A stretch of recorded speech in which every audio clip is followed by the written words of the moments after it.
Come get some. What hasn't been said about Duke Nukem's legacy already?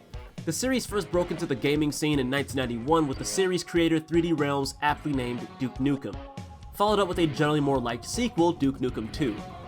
The first two games did well enough, but the series would really take off with its third installment, Duke Nukem 3D. This 1996 3-episode adventure took the series from a vibrant 2D side-scroller to a more visually grounded 3-dimensional first-person shooter. Chock full of one-liners, explosions, and adult themes, Duke 3D was and still is praised for being yet another pioneer that pushed the first-person shooter genre forward. This open-armed reception led to the creation of Episode 4, The Birth, which tasked players to take out the Queen, a new alien ruler able to create several spawn in mere seconds. This episode is the last we'd see of Duke 3D for a while. With a complicated history of the fourth major entry, Duke Nukem Forever, that resulted in 3D Realms giving the franchise rights to Gearbox Software, it's reasonable to think that the only focus for the series is what comes after. Yet it would seem that the Duke Nukem franchise's new owner doesn't care much for the series and only uses Duke as nostalgia bait. But in 2016, 20 years after the initial release of the third installment, Gearbox Software released Duke 3D's fifth and probably final episode, Alien World Order.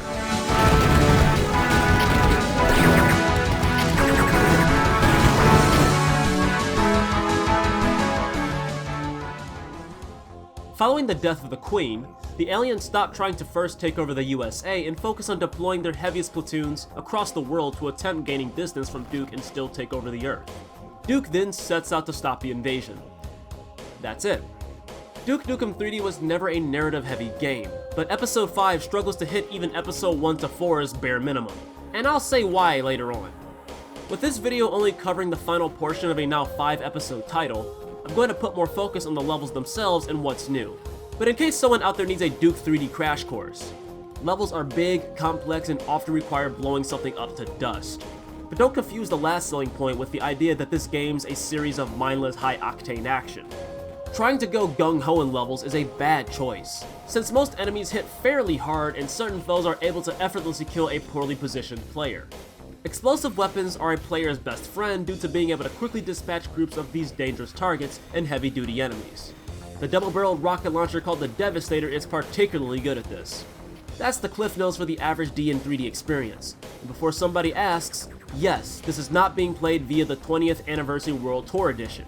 The port's really pretty, but in terms of functionality, it's one of the worst source ports I've ever played. I'm using Build GDX instead. Anyway, moving on. High Times, taking place in the Netherlands capital Amsterdam, is a fun, albeit somewhat needlessly brutal introduction to Episode 5. The level wastes no time, immediately swarming players with assault troopers and shotgun-favoring pig cops just beyond the starting alleyway. This scenario is easily manageable if ammo is conserved properly, and life will only get easier if these two trash cans full of shotgun ammo are smashed. The halfway point of this level shouldn't cause too much trouble. Just be wary of the fight in the small marijuana grow facility and the minigun-wielding enforcers that guard the last third of the level. Just beyond the battle with said enforcers and getting high is the biggest challenge of level 1, a 720-degree arena, and I say 720 because there's a light and dark version of this arena, and to reach the other side of either, the player has to run around the center. While this section blows my mind, it's the toughest part of this level thanks to the new Firefly troopers that can shrink themselves and set Duke on fire, as well as the close quarters combat with the Battlelord sentries. For those that don't know, a sentry is a mini-boss variant of a boss that was encountered throughout the previous Duke Nukem 3D episodes.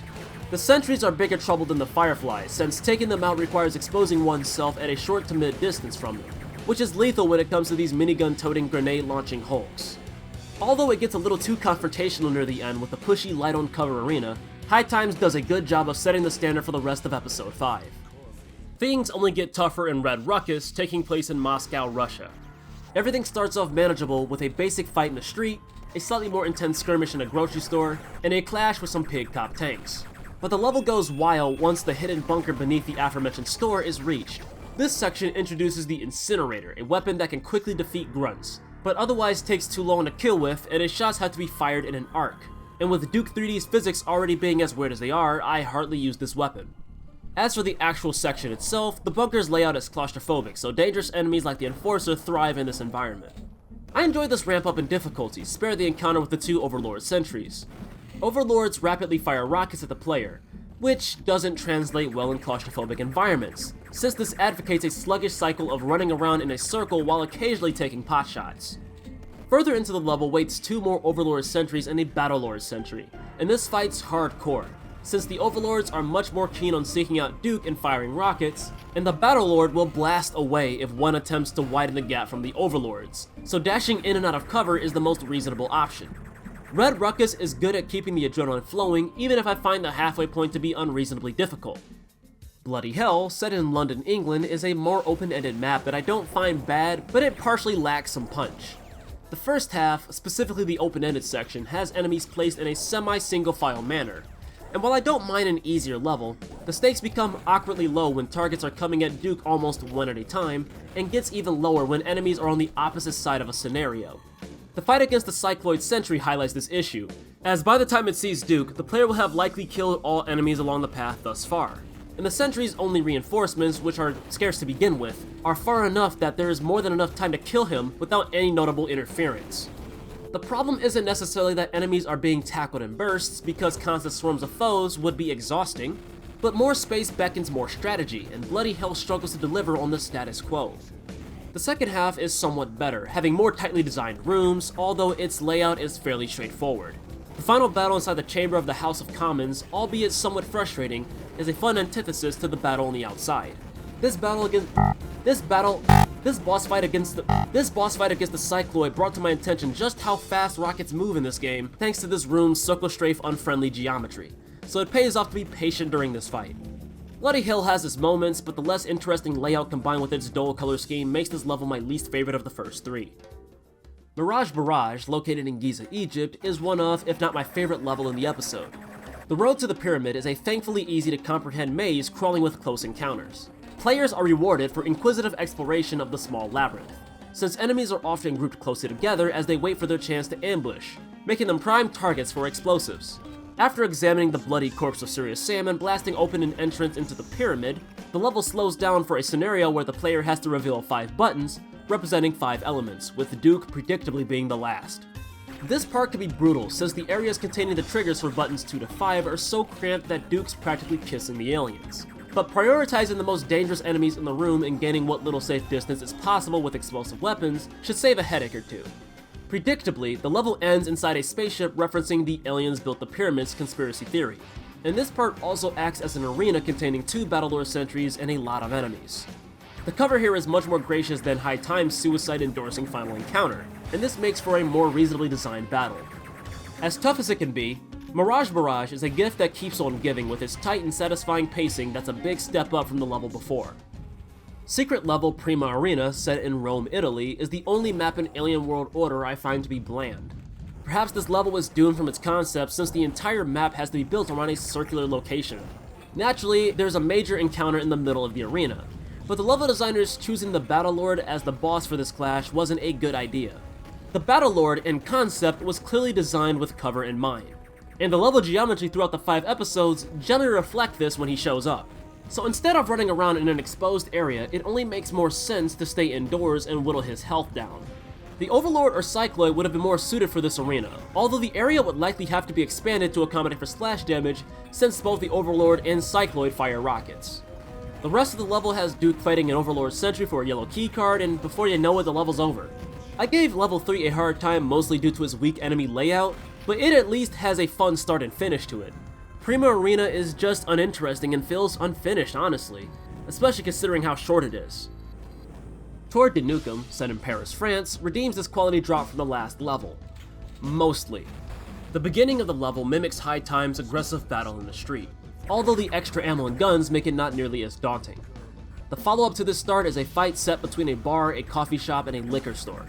Approaching this scenario the normal way is difficult, since there's enemies hiding in the stores that'll catch the player in the crossfire. What keeps this area from being obnoxious is the route that can be taken via a maintenance room vent that allows for easy flanking inside the bar. Since this scenario was initially designed for Duke being out in the open on the other end, approaching it from the opposite side gives a big advantage and allowance for a step-by-step elimination of these tightly positioned enemies. The rest of the level is split between a general store and a cave that's overall easy until the last section, which is my most hated part of the whole episode.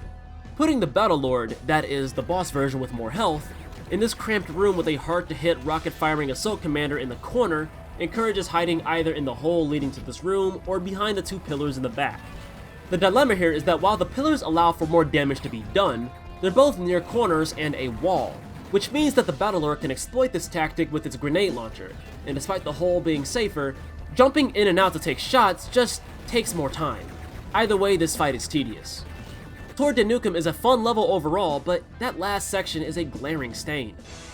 Bringing Duke back to the US is Golden Carnage in San Francisco, California. This large level full of cannon fodder has a big focus on backtracking. As one takes their search for switches and keys to and from both ends of the now demolished Golden Gate Bridge, awareness is important due to the several enemies spread across either the bridge itself or the paralleling submarines. On the second trip to the opposite end of the level,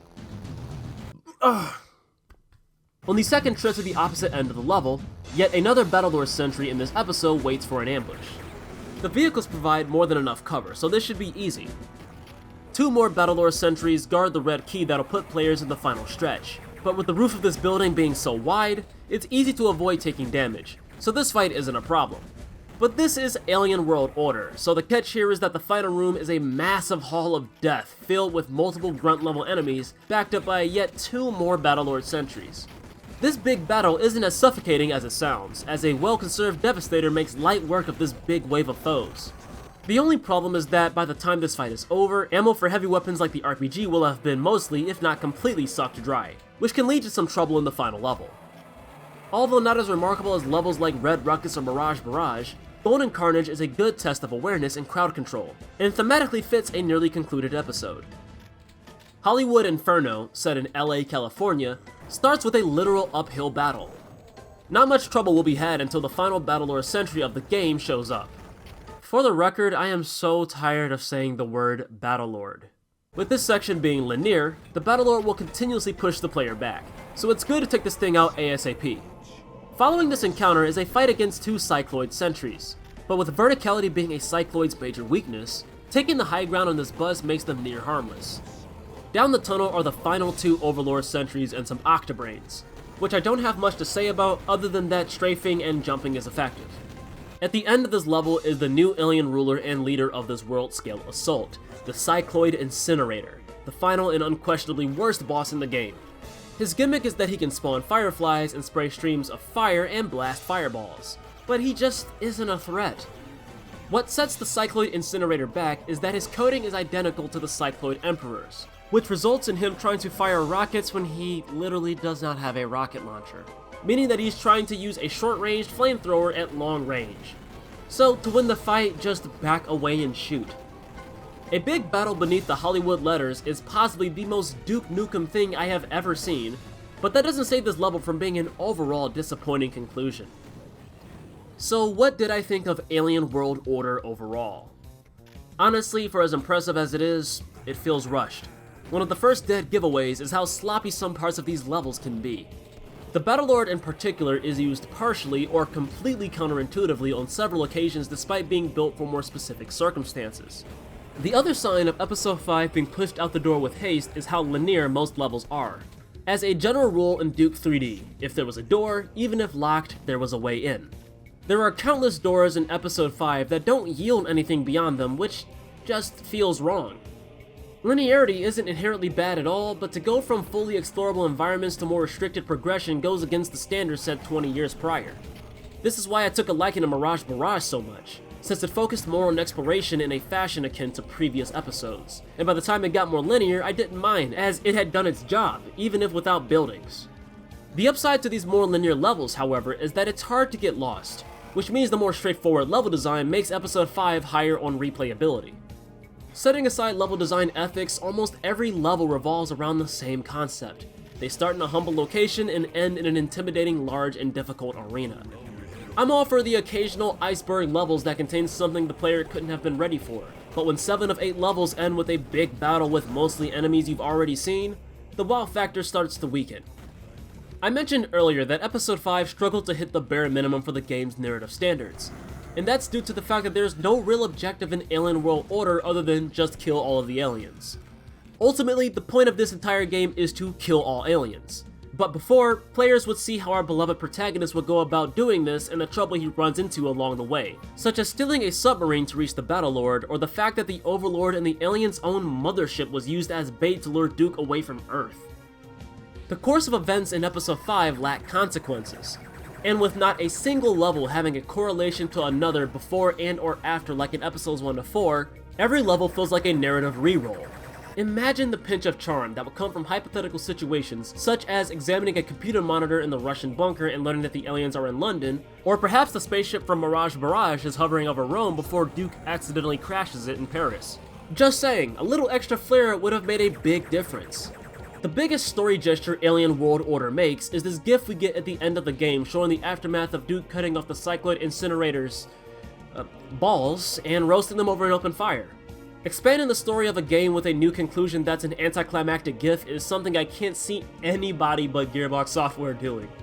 These complaints aren't to say that I didn't have a fun time. Episode 5 is good, and if a 6th episode came out with the same quality, I'd definitely buy it. But with that said, this global tour wasn't without its flaws. Alien World Order has polish, but is it Duke Nukem 3D polish?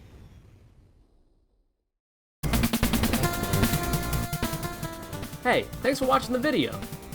If you had a good time, clicking that like button helps other people on YouTube see me, and I'd be really thankful if you helped a brother out.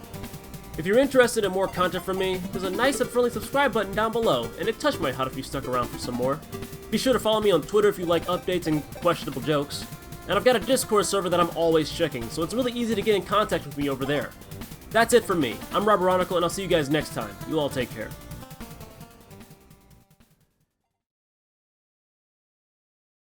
Uh-oh, looks like it's time for a Duke Nukem 3D fact! Did you know that the Devastator's left barrel is slightly lower than the right barrel? Have fun getting that out of your head!